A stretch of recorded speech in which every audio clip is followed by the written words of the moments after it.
Hey guys, and welcome back to episode 4 of hashtag Through a Different Lens. And on this episode, I'm going to be sharing a insight into a day living with muscular dystrophy. And I want to start it off by saying that it's so complex. It's hard to say what my day's going to be like. It's hard to say, right, tomorrow I'm going to feel great. Today I'm going to feel awful. It's really complex, and my days lately have been shit. I've been suffering on a day-to-day basis now for at least 18 months, and it's been really hard. I've very rarely had good days. I've had good mornings or good afternoons, but to be honest, by lunchtime, shit normally changes and I'm straight back to having a bad day. But I want to start off by explaining what it's like from morning to night. So I will give you an insight into my daily life. So I wake up and the first thing I do is take my meds. Like, I literally assess how much pain I'm in and I take my morning medication. That is one of the first things that I think about when I wake up. I don't think about, oh, what we're going to do today and like what are our plans.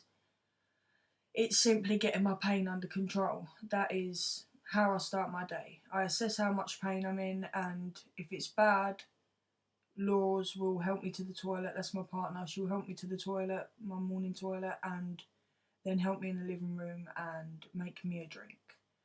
And if I'm having an okay day, then I'll make my own way through. I've tried to stay as independent as possible. I'm waiting for my new electric wheelchair to be able to use that around the house because things have been getting really tough lately and I am putting extra strain on my heart and my body. I can't really be doing that. So an electric chair is what they say is the only way forward. And for me, it wasn't something that I wanted at 32. Whether I've got muscular dystrophy or not, I wanted to try and fight and keep fighting and fighting and fighting. But there's a time where I've got to just sit back and say I can't. I literally cannot fight today. And so I'll have my morning coffee. Anyway, let's get back to that. I'll have my morning coffee and I will just sit down. I would have took my tablets by then, and I simply just assess how I'm going to sort of feel throughout the day, because I've lived with this a long time now, so I normally know how it's going to go. And lately it's been hard to do that. It's been really hard because I sit down after I've woken up and I instantly feel tired. Like my eyes could just close. And all I've done is walk or wobble, shall I say, because I barely walk. I just sort of like put one foot in front of the other and hope that I'm not going to fall on the floor. And I sit down after taking my tablets and I just instantly feel tired. The tablets haven't even had a chance to kick in yet. So it's not even from them. I don't even know if it's part of like mental health as well, that I'm just tired of being like this.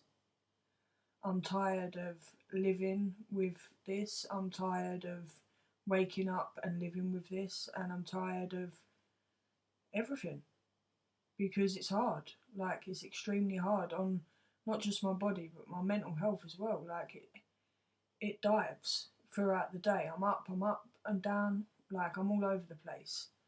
And it's hard to get a hold of sometimes because no matter how much I could exercise or do my most, it will never get back the muscle that I've lost. Every day, parts of my muscles are just wasting away and turning black, and there's no getting them back. And that's what I think is the hardest thing, is that there's no secret medication. There's nothing that I can take that will make my day easier. It will make it bearable, but it won't make it easier. And after I've taken the medication, it's not even like it relieves my pain completely. Like throughout the day, it literally just makes it bearable that I can just be okay, like I'm not crying. I've learned to sort of suck it up. I don't cry much. I just feel it's pretty pointless. But I'll carry on with what I would normally do through my day, and that's uh, after taking my tablets. I should probably take them with food, but I wake up and I feel sick straight away, so that's not even an option. And if I've got an appointment that day, then I'm even in a shittier mood because I've then got to assess for 2 hours. I need 2 hours to get ready, and then it's just a rush constantly. And so if I've got an appointment that day, I'm pretty pissed off. And it's not even about the appointment, it's the build up to it. I'm so fucking drained all the time that I can't even be bothered to go. But I have to. So I'll normally go to an appointment or I will be indoors because me and my partner can't plan much because I don't know how I'm going to be on a day-to-day basis, which is obviously hard on any relationship. I'm lucky that I've got such a supportive partner. She's literally my rock, and sometimes I wonder how I'd get through without her. And she is by my side through everything. And there's nothing that I go through that she doesn't go through with me. People think that it's just the person going through it, but it's not. And she's just literally my rock. Honestly, she really is. And I thank God every day that I met her, because if I hadn't, I dread to where I would be now. And she's been there through the most hardest things.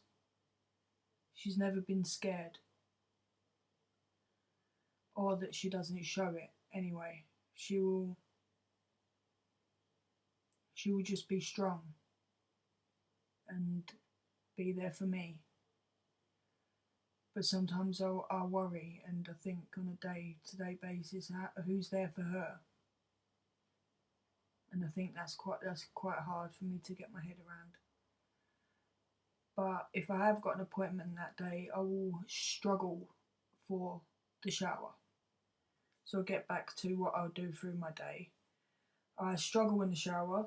The most I think is, I think that's one place that I don't want Laura to start helping me. So that's definitely something that I struggle on my own with, because I don't want her having to do that. I want a partner, I don't want a carer. And I know that sounds quite bad, or what people may think, but that's my view. And so normally after I've had a shower that day, I will be knackered. So if I have an appointment, I'll go to the appointment. If I haven't got an appointment that day, I will sleep. I will literally sleep for about 2 hours, just to recoup some of the energy that I've lost. And also by then, my tablets have also started to kick in slightly, so it doesn't matter how long I've took them for a long time now, so they don't obviously have such a big effect like they used to, but yeah, like they do. They kick in and they make me quite tired as well, so my body's just drained by then. They help my pain slightly. They make me a little bit drowsy, but I'm still in the same position that I was in the morning that I woke up. They're just something that is part of my day. I still can't plan anything through my day. Like I can't say, oh, we're going to go out for dinner or anything like that. So after I've woken up, I will probably relax. That is all I really do. If I've got an appointment, which I've got a lot of appointments, I have regular appointments, quite a lot. I'm under the spinal team at the Royal Victoria Infirmary in Newcastle. I'm under the gastro team because I'm waiting to have my gallbladder out. I'm under the Centre for Life for my muscular dystrophy. And I'm also under a place called Peacocks where they do splints for your hands, in your feet, back braces, etc. Me and my partner do try and make plans around that sort of stuff, but it can be hard. I get put on a cancellation list, and so I have to go in sometimes last minute. Laws pretty much does everything to support me the best she can. She makes my life a lot easier. I do try to stay as independent as possible, but throughout the day, my arms begin to shake, my hands shake, my legs get a lot more weaker because I've done stuff throughout the day, like have a shower, because having a shower is so fucking tiring that it knocks you for six all day. At lunchtime, obviously, I have more medication that I've got to take. If I'm at an appointment, I normally forget to take that sometimes because a lot of my appointments run over. So I forget to take that medication, and by the time I get home, I've pretty much got a migraine and I am shattered. I'm not one to look forward to going to bed, but on them days of appointments, I literally can't wait to get into bed. If I've not got any appointments, I'm normally just going out to the shop for a little bit of fresh air, just for a change of scenery. I don't need to walk anywhere. I can jump on my scooter and I can just drive anywhere I want to. And that's good because it gives me like some independence. I can go out on my own, and the scooter is awesome. It is. I would rather that than a wheelchair. And it gets to late afternoon and I would have gone out that day, I would have had my shower, I would have relaxed, I would have had a sleep, and then around dinner time, Laws would normally cook. I do try and help sometimes just because I feel pure shit that she does everything all of the time. But I struggle to bend over to lift stuff out of the oven. I normally drop it or I burn myself. I struggle to lift the kettle, carry cups, just normal getting around the house. I struggle going back and forth to the toilet. I've got a bungalow and it's not huge, but sometimes I literally sit there even though I'm busting for the toilet and I just try and hold it in because I don't want to ask Laura to help me there. I think that's a personal thing for me, and I just haven't got the energy to walk there. Even if I had the electric wheelchair, I'd probably try and walk there anyway because I just don't want to become reliant on that so much for around the house. I literally can't do anything thinking about it. I can't do much. And if I didn't have Laura, I probably would have carers coming in because she is literally not just my partner, she is my carer as well. She is there 24 hours a day for me. If I need something, she will help me with it. If I can't help her, then she will do it herself. I've got this battle in my head where I want to keep being independent and I want to do stuff for myself, and I don't want to rely on Laura all the time because it makes me feel shit as a person, and that can be quite hard on my mental health as well.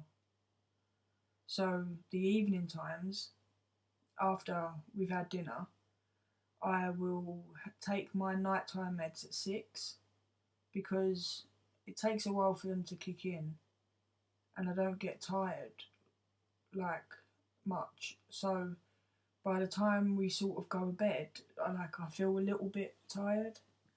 Even, it's weird to say because I've told you that I'm tired all the time, like I am, but it's not my mind, it's my body. My body is tired all of the time. So I'll take my nighttime meds at 6, probably in bed by about 10ish, half 10, sometimes a bit later. I normally dread bed because I'm in pain all night.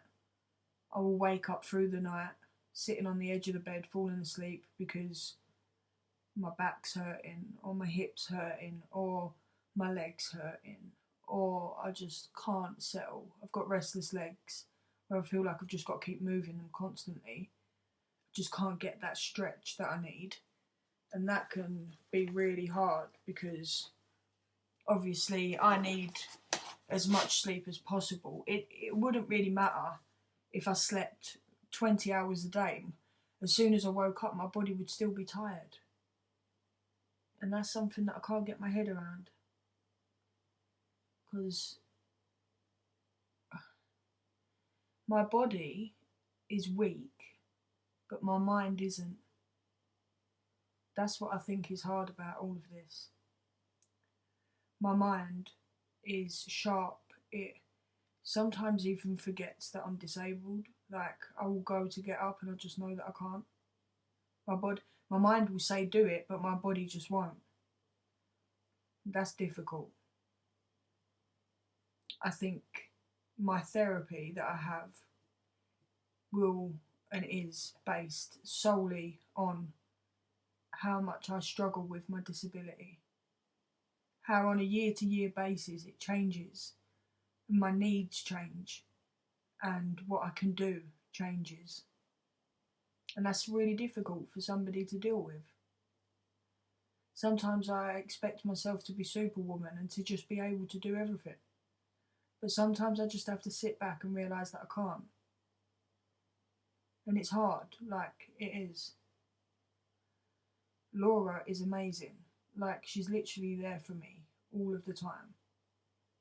I'm there for her, obviously. Sometimes I wonder, like, why are you with me? What do you see in me? Or, what, like, you do so much for me, but I can't do anything for you. But she says that I do. Like, but she is my rock.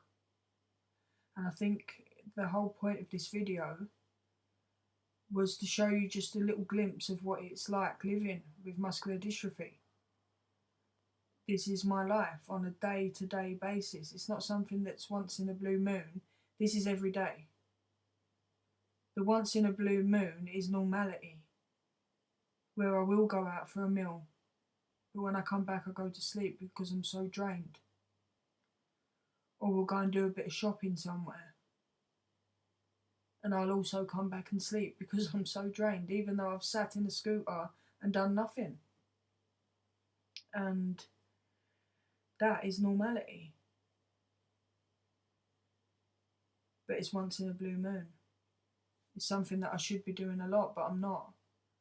I'm lucky if once every few months I get to go shopping for some clothes, or I get to go out for a meal or something like that. And normally it's through the summer. Winter's terrible.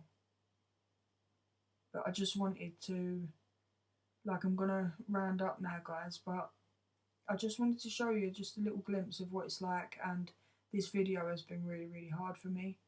I'm sitting here now and I do feel a bit wobbly, because saying it out loud has sort of made it more real. It's like I live in this bubble and I don't realise how shit things are sometimes. But I'm not going to end this with a downer, I'm not, because I've got so many plans and so many people I want to help, because I know there is so many people out there in the same situation, and I want to try and support them any way that I can. And I want to help raise awareness of disabilities and mental health and things that should be shouted about all of the time. But honestly, like, it's draining sometimes just living on a day-to-day basis. But I've got so many plans and so many hopes and so many dreams that I can't let it hold me back. Like, I'm entitled right now to feel a bit shit. I've said everything out loud and it's quite hard, but I'm positive that I can get through it. And I'll have moments like this 5, 6, 7 times a day. But I always know by the time I go to bed that I'm going to wake up the next day and I'm still going to have the same positive dreams and plans. So I just wanted to say thank you for listening and watching all of my videos, and it honestly does mean a lot to me. The more people that see this, the more people I can support, and the more I can bring awareness to diseases that ruin people's lives. But I want to prove that it doesn't have to ruin your life. This disease is awful to live with, and it can ruin your life, but you have to try and stay positive. And it's easy for me to say that right now because I don't feel positive at all, but I know that I will have positive moments, and I know that I will get through it, and that's the difference. So I'm going to finish that now, guys, and honestly, you are amazing, and thank you for listening. It does mean a lot to me. I will put up another episode next week, and yeah, please give it a share, follow. All of my social media will be at the end of this video. Thank you.